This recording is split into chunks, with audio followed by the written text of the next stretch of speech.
Welcome to CloverBreaks, where a middle-aged child breaks into unopened packages of sports cards from his youth. I'm not a professional, just a hobbyist who likes to film the process because maybe you don't have anything else to do on a Saturday night, but experience a little nostalgia. Let's get to breaking. Welcome back, my fellow cardboard connoisseurs. Tonight, we are going to be doing the second part. If you tuned in last week, you saw that we had this 1985 Topps rack pack of 48 baseball cards. And on the back, we're showing a Nolan Ryan. That makes me happy right out the gate. A lot of times, people will keep a pack like this intact and say, hey, there's a Nolan Ryan on the back, so now I can charge you more for the pack. With no further ado, let's just get right into this thing. I've got my lucky Rubik's Cube here from the 80s. In 1985, you might be fooling around with one of those things. Got my top loaders, my penny sleeves, and my card savers. My centering tool and my loop tool in case I need to look at something nice and close. This is great, by the way. I'm not exactly sure who makes this because I bought it online. It doesn't seem to have any label, but if you can find one that looks like this, it's really great. It's got one button on the side and you've got a light, so it will illuminate whatever you're looking at. One thing I wanted to say about these guys, alkaline batteries are not good for them. They can burn out the circuit and your light, so you actually have to get carbon-based batteries for these guys. Anyway, let's get into the cards, shall we? That's what you're here for. That's what I'm here for. In case you missed last week and this is your first time with us, I am opening this rack pack. There's 48 cards in it, and we are looking for a Roger Clemens rookie. That would be really nice. Also, it would be great to get a Nolan Ryan or a Mark McGwire USA team card. That's a rookie card. You know, I'm gonna put all the packs out here. Cut it up first so we don't gotta look at that garbage. So, you know, one of the reasons I like to open up 1985 packs is that a lot of the guys who, you know, were around in 1985 were also around later when I was watching baseball. So I recognize a lot of these guys. Ozzie Smith, I always remember them in the highlights. They would always show Ozzie Smith doing a backflip. He could do a backflip. So before the games, he'd be out at out in the field, and you know, before they started the game, you know, he would run on the sand and then do a back handspring or something, and everybody always thought that was so cool. If I was the coach, I'd be like, can you just protect the wrist a little bit more?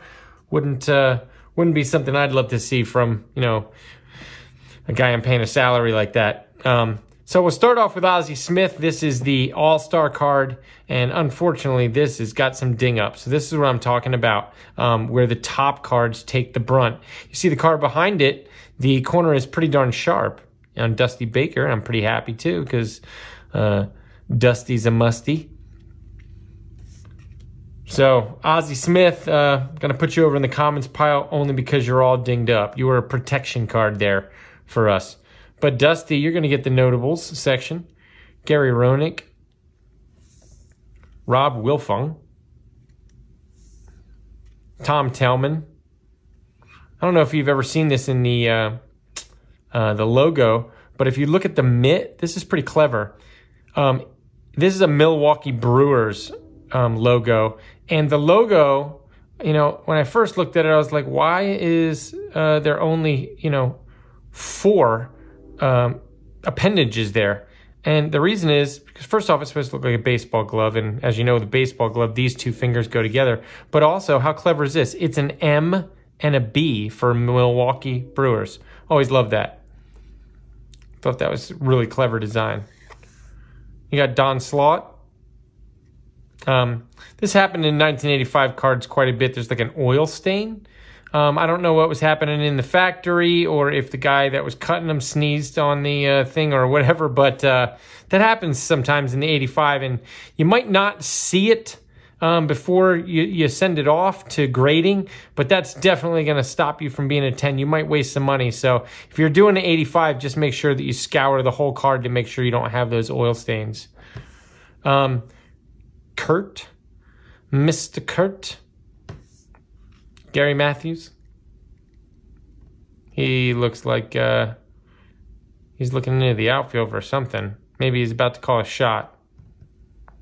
I doubt it, though. I don't know how many home runs he had. Yeah, he actually put up, 15 a year or something like that. So Gary Matthews is a pretty decent home run hitter. There's Frank Viola. Tony Scott. Ray Fontenot. Atlee Hammaker. Ray Burns. Ray Sideburns. Juan Berenger. Ed Hodge. I don't know how much longer he played, but I could be wrong. That could be... Yeah, that's a rookie card. He probably didn't stick around for too long. I don't really recognize him. So here's a Jerry Roos card, and there's a very interesting kind of stain there. If I move it back and forth, you can see that there are nicks and surface issues with that card. And these are the things you have to look for before you send your card in, because you could say, hey, it's centered really well, the corners are all sharp, but where a lot of people miss, where the grading is going to hurt them, they miss it on the surface. And then there's Gary Woods, and that is ridiculously off-centered. That's pretty terrible, actually. All right, I'm just going to grab what I think is half of this. You've got Dave Schmidt. That's a really well-centered baseball card right there. Mike Stanton. I think he ended up pitching for the Yankees a little bit later. Mark Hill. Mark doesn't look like he can run a 4.0 to first base, that's for sure. I'm going to check out how many stolen bases does this guy have.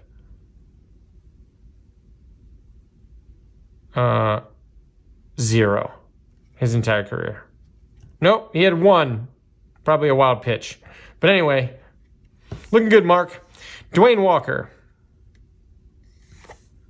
Luis De Leon. That's a great looking baseball card. What a cool stance. Cool lighting, those old classic Padres outfits, man. I just love them.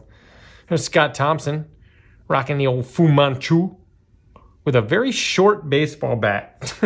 Looks like a billy club. Here's Jack Morris. That's a great card. Awesome. Ooh, I think I just saw a USA after Mike Jones here. Let's pray it's a Mark McGwire. That would be great. Rod Dedokes. He must have been... I was going to say he must have been the manager. He didn't look young enough to be on the USA baseball team, but I've never heard of him. But there it does say head coach. In the back of those cards, they differed a little bit. I'm not sure if PSA grade would give you hell or not for this little nick here, because it's kind of part of the cardboard. If you just saw like a little edit, that is because my phone, what I record this on, ran out of space, and I had finished this entire pack. So just to be truthful with everybody, these, trust me, these are the same cards. They might be in a little bit out of order, but I'm just going to continue as if it's a break. We'll forget about it in no time. So what I'm talking about is the imperfections of what's on the cardboard. Sometimes I think to myself, is that fair? Because it's kind of the material that it's on, right? So it feels like it's part of the baseball card. So anyway, next we got Rich Bordy, Rick Lakeman, Mike Schmidt All-Star card. That's cool. Yeah, that's a great card. You got Harry Spillman, Gary Gaetti. So interesting. Tom Herr. Also an all-star. Bobby Meekum. And then there's the Nolan Ryan card. Wow! like we didn't know it was coming. It was on the back. Gorgeous. All right, now I got the Expos manager, Jim Fanning. Interesting thing, I always thought the Expos logo looked like a JB. I didn't know what the hell they were trying to do, but apparently the E is the red, a lowercase e in cursive there, and I think this is supposed to be MB for Montreal Expos. I think it's supposed to be an M, not B. I'm sorry, just an M. Ray Sideburns. Bill Swaggerty. You got the colors right there. He's got a little bit of a hugger. The hugger is Bob James. It's a dip pitcher. Charlie LeBron. There's your lefty and your righty. Don Baylor.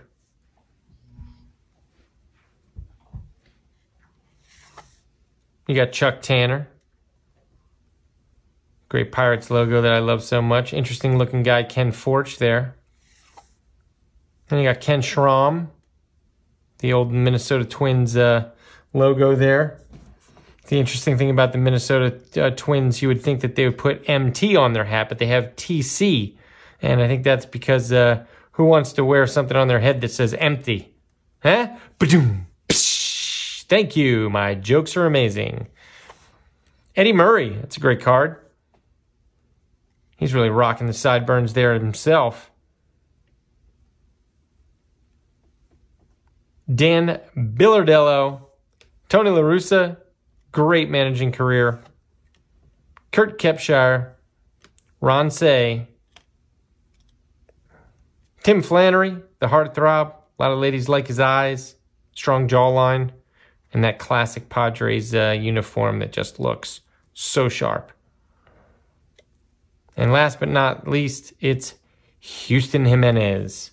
Looking like a child in his dad's baseball hat. Choking up on the bat there like it's T-ball. Interesting.